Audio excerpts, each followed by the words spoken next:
bisa tuntas di pertengahan Maret ini sehingga dia bisa memperkuat melawan Vietnam. SKD 11-2492 페퍼 더 posisi bermain.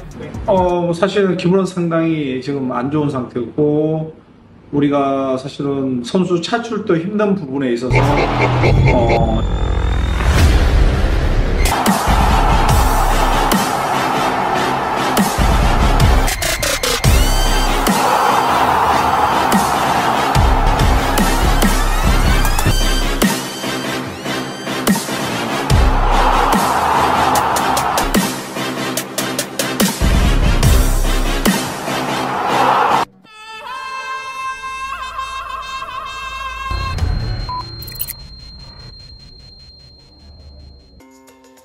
Mengemis minta dinaturalisasi, Delano Ladan membantu sang klub, Top OSS, membantai klub Ivar Jenner, Jong Utrecht, dengan skor 3-0 di lanjutan Liga 2 Belanda 2023 hingga 2024, Selasa, 27 Februari 2024, dini hari.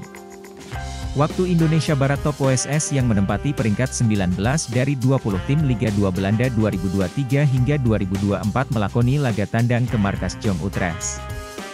Jong Utrecht juga tak bisa dibilang bagus musim ini, mengingat mereka menempati peringkat 18 alias hanya berada satu strip di atas Jong Utrecht. Meski begitu, Jong Utrecht lebih dijagokan meraih kemenangan, namun, kepercayaan diri tinggi itu rupanya menjadi bumerang bagi tuan rumah. Setelah melalui 90 menit pertandingan, Jong Utrecht kalah 0-3 dari Top OSS. Gol-gol Top OSS dicetak Konstantinos Duomsios pada menit 52, serta brace dari Abel Stensrud, 62, dan 89. Bagaimana dengan Delano Ladan? Penyerang 23 tahun ini baru masuk di menit 84 menggantikan Arthur Allemeyers. Kehadiran Delano Ladan terbukti membuat Top OSS mencetak satu gol tambahan. Apakah ini pertanda Delano Ladan layak dinaturalisasi menjadi warga negara Indonesia, WNI, dan memperkuat timnas Indonesia? Satu hal yang pasti, Delano Ladan beberapa kali seakan mengemis minta dinaturalisasi menjadi WNI, medio Oktober 2023, akun Instagram Football Indonesia mengabarkan informasi Delano Ladan berminat memperkuat timnas Indonesia. Kabar itu sontak mendapat perhatian pencinta sepak bola tanah air yang menantikan penyerang berkualitas di lini depan timnas Indonesia. Striker Liga 2 Belanda Top OSS Delano Ladan memiliki darah keturunan Indonesia yang sangat ingin membela timnas Indonesia. Jika dilihat dari statistiknya, menurut kalian dinamonya kenceng gak friend? Tulis akun Football Indonesia sembari menampilkan potret Delano Ladan. Unggahan akun di atas pun mendapat respons dari Delano Ladan. Mantan pemain Feyenoord Rotterdam U21 ini menaruh emoji bendera Indonesia, hati dan Garuda di kolom komentar unggahan akun Football Indonesia. Saking inginnya membela timnas Indonesia, Delano Ladan sampai meminta kepada netizen tanah air untuk mencolek Ketua Umum PSSI Erick Thohir, bahwa dirinya sudah mengirimkan pesan ke mantan presiden Inter Milan tersebut.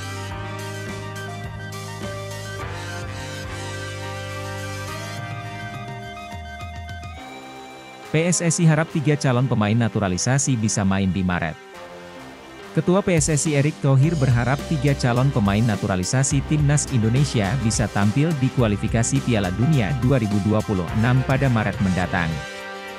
3 pemain yang saat ini tengah menjalani proses menuju naturalisasi adalah Nathan Choeaon, Tom Haye, dan Ragnar Oratmangoen. Untuk Nathan, sejatinya prosesnya sudah di tahap akhir yaitu sumpah kewarganegaraan. Seharusnya Nathan dijadwalkan mengambil sumpah kewarganegaraan bersama Jay Itzes pada Desember lalu. Namun saat itu Nathan tidak mendapat izin dari klub sehingga tidak bisa datang. Nathan saat ini baru berusia 22 tahun sedangkan Oratmangoen berumur 26 tahun. Sementara itu Tom Haye saat ini berusia 28 tahun. Erick Thohir berharap para pemain ini bisa ikut tampil di kualifikasi Piala Dunia 2026 pada Maret mendatang. Karena itu ia meminta pihak-pihak terkait untuk turut serta mendukung dan membantu proses naturalisasi. Kita masih menunggu Tom Haye untuk midfielder, gelandang, dan Oratmangoen di posisi depan. Itu 2, kita juga masih menunggu Nathan yang umurnya 21, siapa tahu bisa masuk U23, Piala Asia U23. Tapi Tom Haye dan Orat Mangoen untuk kualifikasi Piala Dunia, kalau bisa ikut bermain di bulan Maret, kalau bisa. Karena ini semua perlu bantuan semua stakeholder, pemerintah, DPR, semua, untuk merealisasikan, nggak bisa saya kerja sendiri, ucap Erick Thohir. Timnas Indonesia saat ini ada di posisi ketiga babak kedua kualifikasi Piala Dunia. Skuad Garuda baru mengoleksi 1 poin dari 2 laga awal.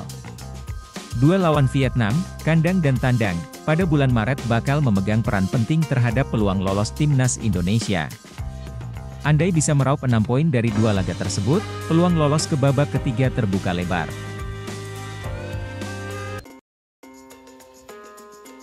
Menpora bicara kabar terbaru dari kelanjutan naturalisasi Tom Haye CS.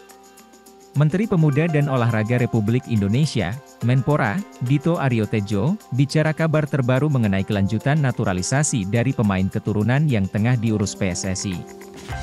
Hal tersebut diungkapkan oleh Dito Aryo Tejo saat ditemui di kantor Kemenpora, Senayan, Jakarta Pusat, Senin, 26 Februari 2024. Menurut Dito Aryo Tejo, proses naturalisasi ini masih tersendat karena DPR sedang memasuki masa reses hingga Maret 2024. DPR masih reses, ucap Dito Aryo Tejo. Akan ada balik paripurna di Maret ya, sambung pria berusia 33 tahun tersebut. Janji Dito Aryo Tejo, proses naturalisasi akan dikebut saat masa reses berakhir. Dan komunikasi kemungkinan-kemungkinannya. Karena masih reseskan mereka, DPR, ujar mantan CEO Rans Nusantara tersebut, sejauh ini, ada 4 pemain keturunan yang menjadi calon Timnas Indonesia. Mereka adalah Nathan Choeon Martin Paes, Ragnar Orat Mangoen, dan Tom Haye. Khusus untuk Nathan Choeon, dia hanya tinggal menunggu sumpah. Sementara Martin Paes, Ragnar Orat Mangoen, dan Tom Haye, masih harus melewati sidang di Komisi 3 dan ex-DPR.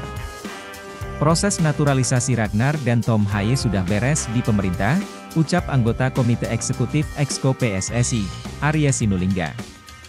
Kami mau majukan ke DPR. DPR-nya reses hari ini sampai bulan Maret, sambung Arya Sinulinga. Diakui Arya Sinulinga, PSSI kini hanya bisa bersabar. Jadi memang tidak bisa kita salahkan siapapun, ujar founder Sada Sumut tersebut.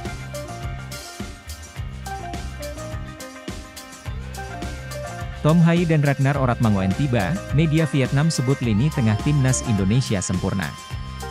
Media Vietnam akui lini tengah Timnas Indonesia kian sempurna seiring kedatangan Tom Haye dan Ragnar Orat Mangoen. Seperti diketahui, Timnas Indonesia berpotensi kedatangan 2 pemain naturalisasi baru pada Maret mendatang. Kedua calon naturalisasi tersebut adalah Tom Haye dan Ragnar Orat Mangoen. Baik Haye maupun Ragnar, saat ini tengah berkarier di kompetisi sepak bola Belanda. Haye menjadi nyawa tersendiri bagi SC Heerenveen, sementara Ragnar berseragam Fortuna Sittard FC. Keduanya juga sudah pernah menyambangi tanah air pada November dan Desember lalu. Kini, berkas naturalisasi Haye dan Ragnar tengah dikaji oleh Komisi X DPR RI. Namun, saat ini DPR RI tengah memasuki masa reses yang berlangsung sejak awal Februari hingga Maret mendatang. Di lain sisi, Haye dan Ragnar sudah mampu menarik perhatian dari calon lawan Timnas Indonesia yakni Vietnam. Seperti diketahui, skuad Garuda akan bertarung melawan Golden Star Warriors dalam 2 laga pada ajang kualifikasi Piala Dunia 2024 zona Asia. Duel antar tim ASEAN itu akan berlangsung pada 21 dan 26 Maret 2024.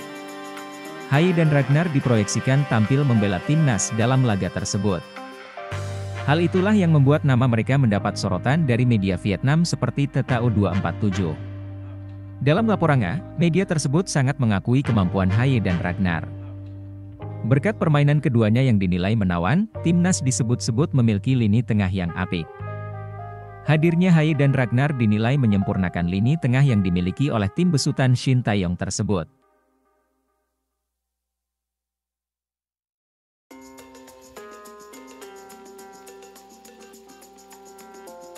Pelatih tim nasional, Timnas Indonesia, Shin Tae-yong akan Belanda selama 2 pekan untuk melihat pemain keturunan di negara tersebut. Shin Tae-yong mengakui masih ingin menaturalisasi sejumlah pemain keturunan lantaran dirinya merasa para pemain tersebut perlu dimanfaatkan sebaik mungkin untuk bisa memperkuat skuad Garuda. Kepada media Korea Selatan, Naver, Shin Tae-yong mengungkapkan niatnya untuk menggunakan banyak pemain keturunan di timnas Indonesia pada masa depan. Karenanya, juru taktik yang akrab disapa ST itu berencana untuk segera melakukan perjalanan ke Belanda dan tinggal di sana selama 2 pekan. Selama di negeri kincir angin itu, Shin Tae-yong akan mencari pemain ras campuran atau berdarah Indonesia kelahiran Eropa yang dapat dinaturalisasi menjadi warga negara Indonesia, WNI. Nantinya, mereka diproyeksikan untuk memperkuat timnas Indonesia. Saya berencana untuk segera berangkat ke Belanda dan tinggal selama sekitar 2 minggu untuk memeriksa kondisi mereka, pemain keturunan, pemain ras campuran sekali lagi, kata Shin Tae-yong. Dikutip dari Naver, Sabtu, 24 Februari 2024, lebih lanjut, Shin Tae-yong menyatakan akan terus mempersolid skuad timnas Indonesia melalui program naturalisasi untuk masa depan. Kali ini, calon pemain naturalisasi timnas Indonesia yang dia pantau di Belanda itu merupakan para pemain muda. Para pemain bekerja keras dan melakukannya dengan baik. Mereka adalah pemain muda, jadi saya melihat masa depan yang cerah, Shin Tae-yong menambahkan. Ini bukan pemain-pemain yang tidak ada darahnya, tapi pemain-pemain yang berdarah Indonesia, katanya lagi. Untuk itu, Shin Tae-yong menegaskan bahwa para pemain berdarah Indonesia itu harus dimanfaatkan oleh pihaknya ataupun PSSI untuk lebih aktif lagi. Sebab, kehadiran mereka diyakini dapat meningkatkan kualitas permainan skuad Garuda di masa depan. Pemain-pemain ini perlu kita manfaatkan dengan lebih aktif, cetus Shin Tae-yong. Pemain keturunan ditemukan di Liga Portugal. Shin Tae-yong langsung bergerak, pemain keturunan Indonesia ditemukan di Liga Portugal. Apakah pelatih timnas Indonesia, Shin Tae-yong, langsung bergerak mengamankan sang pemain? Pemain yang dimaksud adalah gelandang SC Olhanense, Danilson Soares Silva. Gelandang 23 tahun ini memperkuat tim yang memiliki sejarah panjang di Liga Portugal. SC Olhanense pernah eksis di kasta teratas Liga Portugal pada 2009 hingga 2010 hingga 2014 hingga 2015. Mantan pemain timnas Indonesia, Greg Nwokolo, juga pernah main bersama klub ini ketika masih eksis di Liga 1 Portugal pada 2009 hingga 2010. Saat itu, Greg Nwokolo 16 kali tampil di segala kompetisi bersama SC Olhanense. Sayangnya, pelan-pelan performa SC Olhanense menurun. Singkat kata, klub yang bermarkas di Estadio José Arcanjo ini turun kasta hingga kini berada di Liga 5 Portugal. Kondisi itulah yang coba diperbaiki Danilson Soares Silva. Pemain yang biasa beroperasi sebagai gelandang ini berambisi membantu SC Olhanense promosi ke divisi yang lebih baik. Lantas, dari mana darah Indonesia yang dimiliki Danilson Soares Silva? Ia mengaku dalam wawancara dengan akun Instagram pemain keturunan football Indonesia, memiliki darah Indonesia dari sang nenek yang lahir di Bandung. Ya, saya punya darah Indonesia dari nenek saya yang lahir di Bandung, orang tua dari ibu saya. Saya memiliki darah Cape Verde dari ayah saya. Nenek saya ketika berumur 14 tahun dia pindah bersama ibunya ke Belanda, kata Danilson mengutip dari Football Indonesia. Bersama SC Olhanense musim ini, Danilson Soares Silva mengemas 1 gol dan 2 assist. Sebelum bermain bersama SC Olhanense, Danilson Soares Silva mentas bareng klub Liga 3 Yunani, Thesprotos FC. Ia juga pernah merumput bareng tim muda Feyenoord Rotterdam U17 dan Excelsior U21. PSSI terbuka dengan pemain diaspora yang bersedia bela timnas putri Indonesia. Ketua Umum PSSI, Erick Thohir, membuka pintu bagi pemain diaspora yang berminat membela timnas putri Indonesia. Karena pemain yang mempunyai darah Indonesia mempunyai hak untuk berseragam merah putih. Kini timnas putri Indonesia ditangani oleh Satoru Mochizuki yang diresmikan, kami terbuka, ucap Erick Thohir di kantor Dana Reksa, Jakarta Pusat. Tapi yang tidak boleh terkotomi hari ini selalu bicara nasional dan diaspora. Kami bangun timnas dengan siapapun yang mau bawa merah putih juara, kata Menteri BUMN itu. Dia menambahkan, pembinaan sepak bola wanita harus terus digenjot. Saat ini, kompetisi profesional wanita sedang mandek, Liga 1 Putri kali pertama dan terakhir digulirkan pada 2019. Kita terbuka lihat pemain di Apsora, tutur Erick Thohir. Tapi grassroots dibina. Timnas punya strategi jangka panjang, ujar pria berusia 53 tahun tersebut. Lebih lanjut, Erick Thohir berharap kehadiran Satoru Mochizuki akan membantu sepak bola wanita Indonesia berkembang.